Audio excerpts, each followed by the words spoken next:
ಎಲ್ರಿಗೂ ನಮಸ್ಕಾರ. ನಾನು ನಿಮ್ಮೆಲ್ಲರ ಪ್ರೀತಿಯ ಗೆಳತಿ ಡಾಲಸ್ ಕನ್ನಡತಿ. ಎಲ್ಲರೂ ಹೇಗಿದ್ದೀರಿ? ಹೋಪ್ ಎಲ್ಲರೂ ಚೆನ್ನಾಗಿದ್ದೀರಿ ಅಂತ ಭಾವಿಸ್ತಾ ಇದ್ದೀನಿ. ಇವತ್ತಿನ ರೆಸಿಪಿ ಎಲ್ರ ಬಾಯಲ್ಲೂ ನೀರೂರಿಸುವಂತಹ ಗೊಜ್ಜವಲಕ್ಕಿ. ಇದು ಯಾರಿಗಿಷ್ಟ ಇಲ್ಲ ಅಂತ ಹೇಳಿದ್ರು ಎಲ್ರೂ ಇಷ್ಟ ಅಂತಾನೆ ಹೇಳ್ತಾರೆ. ಇದು ತುಂಬಾನೇ ಸುಲಭವಾಗಿ ಮಾಡಬಹುದು ಮನೆಯಲ್ಲೇ. ಇದನ್ನ ಮಾಡೋದು ಹೇಗೆ ಅಂತ ನೋಡೋಣ ಬನ್ನಿ.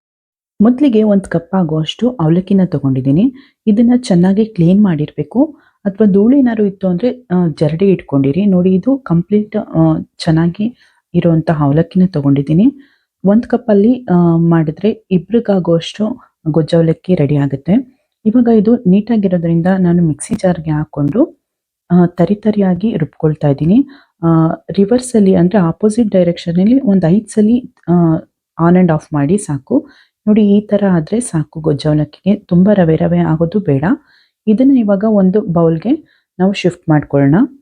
ಕ್ಲೀನಾಗಿಲ್ಲ ಅಂದರೆ ನೀವು ಮೊದಲೇ ಕ್ಲೀನ್ ಮಾಡಿ ಇಟ್ಕೋಬೇಕು, ಇಲ್ಲಾಂದರೆ ಚೆನ್ನಾಗಿರಲ್ಲ. ನೋಡಿ, ಈ ಥರ ಇದ್ದರೆ ಸಾಕು. ಇವಾಗ ಇದನ್ನು ನೀರು ಹಾಕಿ 1-2 ಸಲ ಚೆನ್ನಾಗಿ ತೊಳ್ಕೊಬೇಕು. ಧೂಳೆಲ್ಲ ಇರುತ್ತೆ, ಅದೆಲ್ಲ ಹೋಗೋ ತನಕ 2-3 ಸಲ ನೀರು ಹಾಕಿ ನೀಟಾಗಿ ತೊಳ್ಕೊಂಡು ಒಂದು ಸ್ಟ್ರೈನರಲ್ಲಿ ಹಾಕಿ ಸೋಸಿ ಇಟ್ಕೋಬೇಕು. ನೋಡಿ, ಇದು ತುಂಬ ನೀರಲ್ಲಿ ತುಂಬಾ ವೆಟ್ ಆಗಬಾರ್ದು, ಹಾಗೆ ತುಂಬ ಗಟ್ಟಿನೂ ಇರಬಾರ್ದು. ಆ ಹದದಲ್ಲಿ ನಾವು ಇದನ್ನು ಸ್ವಲ್ಪ ವೆಟ್ಟಾಗೆ ಇಟ್ಕೋಬೇಕು. ಹಾಗೆ ತಟ್ಟೆನ ಮುಚ್ಚಿ ಒಂದು ಕಡೆ ಎತ್ತಿಟ್ಕೊಳ್ತಾ ಇದ್ದೀನಿ. ಇವಾಗ ಒಂದು ಪ್ಯಾನ್ಗೆ 1 ಸ್ಪೂನ್ ಆಗುವಷ್ಟು ಬಿಳಿ ಎಳ್ಳನ್ನು ಹಾಕ್ಕೊಳ್ತಾ ಇದ್ದೀನಿ. ಇದನ್ನು ಚೆನ್ನಾಗಿ ಕೆಂಪಾಗೋ ತನಕ ಹುರ್ಕೊಂಡು ಅದಕ್ಕೇನೆ 1-2-3 ಟೇಬಲ್ ಸ್ಪೂನ್ ಆಗುವಷ್ಟು ಕೊಬ್ಬರಿ ತುರಿನ ಹಾಕ್ಕೊಂಡು ಅದನ್ನು ಕೂಡ ಉರಿ ಆಫ್ ಮಾಡಿ, ಅಂದರೆ ಒಲೆನ ಆಫ್ ಮಾಡಿ ಅದೇ ಒಂದು ಕಾವಲ್ಲೇ ನಾವು ಫ್ರೈ ಮಾಡ್ಕೋಬೇಕು. ನೋಡಿ, ಈ ಥರ 2 ಕೆಂಪು ಬಣ್ಣ ಬಂದ ತನಕ ಚೆನ್ನಾಗಿ ಫ್ರೈ ಮಾಡಿಕೊಂಡು ಒಂದು ತಟ್ಟೆಗೆ ಹಾಕಿ ಇದನ್ನು ಒಂದು ಕಡೆ ಎತ್ತಿಟ್ಕೋಬೇಕು. ನೆಕ್ಸ್ಟ್ ಅದೇ ಪ್ಯಾನ್ಗೆ ಒಂದು ಸ್ವಲ್ಪ ಎಣ್ಣೆನ ಹಾಕ್ಕೊಳ್ಳಿ. ಒಂದು 3-4 ಟೇಬಲ್ ಸ್ಪೂನ್ ಆಗುವಷ್ಟು ಎಣ್ಣೆ ಬೇಕಾಗುತ್ತೆ. ಎಣ್ಣೆ ಹಾಕ್ಕೊಂಡು ಎಣ್ಣೆ ಸ್ವಲ್ಪ ಚೆನ್ನಾಗಿ ಕಾಯಬೇಕು. ಕಾದಿರುವಂತಹ ಎಣ್ಣೆಗೆ ಒಂದು ಅರ್ಧ ಟೇಬಲ್ ಸ್ಪೂನ್ ಆಗುವಷ್ಟು ಅರಿಶಿನ ಹಾಕ್ಕೊಳ್ತಾ ಇದ್ದೀನಿ. ಹಾಗೆ ಒಂದು ಅರ್ಧ ಕಪ್ ಆಗುವಷ್ಟು ಹುಣಸೆಹಣ್ಣು ಹುಳಿನ ಮೊದಲೇ ರೆಡಿ ಮಾಡಿ ಇಟ್ಕೊಳ್ಳಿ, ಅದನ್ನು ಹಾಕ್ಕೊಳ್ತಾ ಇದ್ದೀನಿ. ಹಾಗೆ 1-2 ಟೇಬಲ್ ಸ್ಪೂನ್ ಆಗುವಷ್ಟು ಬೆಲ್ಲನ ಹಾಕ್ಕೊಂಡಿದ್ದೀನಿ. ಹಾಗೆ ರುಚಿಗೆ ತಕ್ಕಷ್ಟು ಉಪ್ಪನ್ನು ಹಾಕ್ಕೊಳ್ತಾ ಇದ್ದೀನಿ. ಇವಾಗ ಇದನ್ನೆಲ್ಲ ಇಷ್ಟನ್ನು ಹಾಕ್ಕೊಂಡು ನೀಟಾಗಿ ಮಿಕ್ಸ್ ಮಾಡ್ಕೊಳ್ಳಿ. ಅರಿಶಿನ ಬಿಸಿ ಬಿಸಿ ಎಣ್ಣೆಗೆ ಹಾಕ್ಕೊಂಡ್ರೆ ತುಂಬ ಚೆನ್ನಾಗಿರುತ್ತೆ. ಹಾಗಂತ ಜಾಸ್ತಿ ಹೊತ್ತು ಬಿಡಕ್ಕೆ ಹೋಗಬೇಡಿ, ಕಪ್ಪಾಗಿಬಿಡುತ್ತೆ. ಸೊ ಇದು ಒಂದು ಕುದಿ ಬರೋ ಟೈಮಲ್ಲಿ ಸಾಂಬಾರು ಪುಡಿ ಇದೆಯಲ್ಲ ಅದನ್ನು ಹಾಕ್ಕೊಳ್ಳಿ. ನಿಮ್ಮ ಹತ್ರ ಯಾವ ಸಾಂಬಾರು ಪುಡಿ ಇದೆ ಅದನ್ನು ಹಾಕ್ಕೊಂಡು ಸರಿ, ಅಥವಾ ರಸಂ ಪುಡಿ ಇದ್ದರೆ ಅದನ್ನು ಕೂಡ ಹಾಕ್ಕೊಳ್ಳಿ. ಇದನ್ನು ಹಾಕ್ಕೊಂಡು ಗಂಟಿಲ್ದೇ ಇರೋ ಥರ ನೀಟಾಗಿ ಮಿಕ್ಸ್ ಮಾಡ್ಕೋಬೇಕು. ಈಗ ಇದಕ್ಕೆ ಪುಳಿಯೋಗರೆ ಪುಡಿ ಇತ್ತು ನನ್ನ ಹತ್ರ, ಅದಕ್ಕೆ ಹಾಕ್ಕೊಳ್ತಾ ಇದ್ದೀನಿ. ಇದು ಆಪ್ಷನಲ್ಲು, ಬೇಕು ಅಂತ ಏನಿಲ್ಲ, ಇದ್ದರೆ ಹಾಕ್ಕೊಳ್ಳಿ, ಇಲ್ಲಾಂದರೆ ಸ್ಕಿಪ್ ಮಾಡಿ.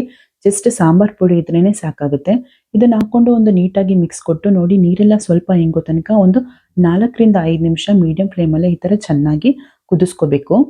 ತಳ ಹಿಡಿದೇ ಥರ ನೋಡ್ಕೊಳ್ಳಿ. ಇವಾಗ ಇದು ತಿಕ್ಕ ಕನ್ಸಿಸ್ಟೆನ್ಸಿ ಬಂದಮೇಲೆ ಇದಕ್ಕೆ ನಾವು ಮೊದಲೇ ಡ್ರೈ ರೋಸ್ಟ್ ಮಾಡಿ ಇಟ್ಕೊಂಡಿದ್ವಲ್ಲ ಎಳ್ಳು ಮತ್ತು ಕೊಬ್ಬರಿನ ಹಾಕ್ಕೊಂಡು ನೀಟಾಗಿ ಮಿಕ್ಸ್ ಮಾಡ್ಕೊಳ್ಳಿ.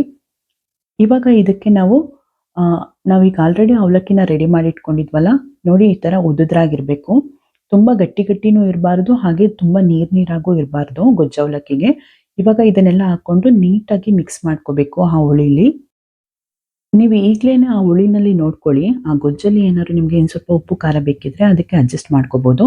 ನೋಡ್ತಾ ಇದ್ದೀರಲ್ಲ ಎಷ್ಟು ಉದುದ್ರಾಗಿದೆ, ಹಾಗೆ ತುಂಬ ಗಟ್ಟಿನೂ ಕೂಡ ಇರಬಾರ್ದು. ಈ ಥರ ನೀಟಾಗಿ ಮಿಕ್ಸ್ ಮಾಡ್ಕೊಳ್ಳಿ. ಹಾಗೆ ಇದಕ್ಕೆ ಒಂದು ಮುಚ್ಚಳನ ಬಿಟ್ಬಿಟ್ಟು ಸಿಮ್ಮಲ್ಲಿ ಇಟ್ಬಿಟ್ಟು, ಲೋ ಫ್ಲೇಮಲ್ಲಿ ಇಟ್ಬಿಟ್ಟು ಒಂದು 4-5 ನಿಮಿಷಗಳ ಕಾಲ ಅದು ಬೇಯೋದಕ್ಕೆ ಬಿಡಿ. ಇದು ಅವಲಕ್ಕಿ ಚೆನ್ನಾಗಿ ಉಪ್ಪು, ಹುಳಿ, ಸಿಹಿ ಎಲ್ಲನೂ ಖಾರನೂ ಹಿಡಿದುಕೊಳ್ಳುತ್ತೆ. ತುಂಬ ಚೆನ್ನಾಗಿರುತ್ತೆ ಆವಾಗ ಟೇಸ್ಟು. ಇವಾಗ ಇದು ಮುಚ್ಚಳನ ತೆಗೆದ್ಬಿಟ್ಟು ಒಂದು ಮಿಕ್ಸ್ನ ಕೊಟ್ಕೊಂಡು ಇದನ್ನು ಪಕ್ಕಕ್ಕೆ ಎತ್ತಿಟ್ಕೊಳ್ಳೋಣ. ಇವಾಗ ಇದಕ್ಕೆ ಒಗ್ಗರಣೆಯನ್ನು ಕೊಟ್ಕೋಬೇಕು ನಾವು. ಒಂದು ಬಾಣಲಿಯನ್ನು ಒಲೆ ಮೇಲೆ ಇಟ್ಕೊಂಡು ಅದಕ್ಕೆ ಸ್ವಲ್ಪ ಎಣ್ಣೆನ ಹಾಕ್ಕೊಳ್ಳಿ. ಒಂದು 3-4 ಟೇಬಲ್ ಸ್ಪೂನ್ ಆಗುವಷ್ಟು ಎಣ್ಣೆ ಬೇಕಾಗುತ್ತೆ. ಎಣ್ಣೆ ಸ್ವಲ್ಪ ಕಾದ್ಮೇಲೆ 1 ಟೇಬಲ್ ಸ್ಪೂನ್ ಆಗುವಷ್ಟು ಸಾಸಿವೆ ಹಾಕ್ಕೊಳ್ಳಿ. ಸಾಸಿವೆ ಚೆನ್ನಾಗಿ ಚಟಪಟ ಅಂತ ಸಿಡಿಬೇಕು. ಅದಾದಮೇಲೆ ಇದಕ್ಕೆ ಕಡಲೆಬೇಳೆ 1-2 ಟೇಬಲ್ ಸ್ಪೂನು, ಹಾಗೆ ಉದ್ದಿನಬೇಳೆ 1 ಟೇಬಲ್ ಸ್ಪೂನು, ಹಾಗೆ ಒಂದು 3-4 ಟೇಬಲ್ ಸ್ಪೂನ್ ಆಗುವಷ್ಟು ಕಡಲೆಕಾಯಿ ಬೀಜನ ಹಾಕ್ಕೊಂಡು ಚೆನ್ನಾಗಿ ಫ್ರೈ ಮಾಡ್ಕೋಬೇಕು. ಎಲ್ಲ ಕಾಳುಗಳು ಚೆನ್ನಾಗಿ ಫ್ರೈ ಆದಮೇಲೆ ಇದಕ್ಕೆ ಸ್ವಲ್ಪ ಕರಿಬೇವು ಹಾಗೆ ಸ್ವಲ್ಪ ಒಣಮೆಣ್ಸಿಕಾಯಿನ ಹಾಕ್ಕೊಂಡು ಕರಿಬೇವೆಲ್ಲ ಗರಿ ಆಗೋ ತನಕ ಚೆನ್ನಾಗಿ ಫ್ರೈ ಮಾಡ್ಕೊಳ್ಳಿ. ಇವಾಗ ಈ ಒಗ್ಗರಣೆನ ಗೊಜ್ಜು ಅವಲಕ್ಕಿ ಇತ್ತಲ್ಲ ಅದಕ್ಕೆ ನಾವು ಮಿಕ್ಸ್ ಮಾಡ್ಕೋಬೇಕು. ಇದನ್ನೆಲ್ಲ ಒಗ್ಗರಣೆನೆಲ್ಲ ಇದಕ್ಕೆ ಹಾಕ್ಕೊಂಡು ನೀಟಾಗಿ ಒಂದು ಮಿಕ್ಸ್ನ ಕೊಟ್ಕೊಂಡ್ರೆ ರುಚಿಕರವಾದಂತಹ ಎಲ್ಲರ ಬಾಯಲ್ಲೂ ನೀರೂರಿಸುವಂತಹ ಗೊಜ್ಜು ಅವಲಕ್ಕಿ ತುಂಬ ಈಸಿಯಾಗಿ ನಾವು ಮನೇಲೇ ಮಾಡ್ಕೋಬೋದು. ಇದು ಟೆಂಪಲ್ ಸ್ಟೈಲಲ್ಲೇ ಇರುತ್ತೆ. ನೀವು ಇದನ್ನೇನಾದ್ರು ಮಾಡ್ಕೊಂಡು ಒಂದ್ಸಲಿ ತಿಂದರೆ ದೇವಸ್ಥಾನದಲ್ಲೇ ತಿಂತಾ ಇರೋ ಪ್ರಸಾದ ಅನ್ಕೋಬೇಕು, ಅಷ್ಟು ಚೆನ್ನಾಗಿರುತ್ತೆ. ತುಂಬಾನೇ ರುಚಿಯಾಗಿರುತ್ತೆ. ನೋಡ್ತಾ ಇದ್ದೀರಲ್ಲ ಎಷ್ಟು ಈಸಿಯಾಗಿ ಮಾಡ್ಬೋದು ಅಂತ. ಇದು ನಾನು ಒಂದು ಪ್ಲೇಟ್‌ಗೆ ಇಟ್ಕೊಂಡು ಸರ್ವ್ ಮಾಡ್ಕೊಂಡಿದ್ದೀನಿ. ಇವಾಗ ಇದನ್ನ ಟೇಸ್ಟ್ ಮಾಡೋಣ ಬನ್ನಿ.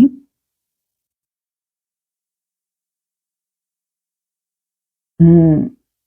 ಇದ್ರಲ್ಲಿರುವಂತಹ ಎಳ್ಳು, ಆ ಹುಳಿ ಅಂಶ, ಮತ್ತೆ ಆ ಸ್ವೀಟು, ಮತ್ತೆ ಕೊಬ್ಬರಿ, ಕಡಲೆಕಾಯಿ ಬೀಜ ಎಲ್ಲ ತುಂಬಾನೇ ಅವಲಕ್ಕಿ ತುಂಬಾನೇ ಟೇಸ್ಟ್ ಕೊಡ್ತಾ ಇದೆ. ಮಸ್ಟ್ ಟ್ರೈ ರೆಸಿಪಿ ಅಂತಾನೆ ಹೇಳ್ಬೋದು. ಒಂದ್ಸಲಿ ಮಾಡಿದ್ರೆ ಕಳ್ದೋಗ್ತೀವಿ. ಅಷ್ಟು ರುಚಿ ಅದ್ಭುತವಾಗಿರುತ್ತೆ. ಮತ್ತೆ ತಡ ನೀವು ಕೂಡ ಒಂದ್ಸಲಿ ಟ್ರೈ ಮಾಡಿ ರುಚಿ ಹೇಗಿತ್ತು ಅಂತ ಕಮೆಂಟ್‌ನಲ್ಲಿ ನನಗೆ ತಿಳಿಸಿ. ಓಕೆ. ನಾನು ಮುಂದಿನ ವಿಡಿಯೋದಲ್ಲಿ ನಿಮಗೆ ಮತ್ತೆ ಸಿಗ್ತೀನಿ. ಇಷ್ಟೊತ್ತು ವಿಡಿಯೋ ನೋಡಿದ್ದಕ್ಕೆ ಎಲ್ರಿಗೂ ತುಂಬಾನೇ ಧನ್ಯವಾದಗಳು. ವಿಡಿಯೋ ಇಷ್ಟ ಆಗಿದ್ರೆ ಲೈಕ್ ಮಾಡಿ, ಶೇರ್ ಮಾಡಿ, ಹಾಗೆ ಕಮೆಂಟ್ ಮಾಡಿ.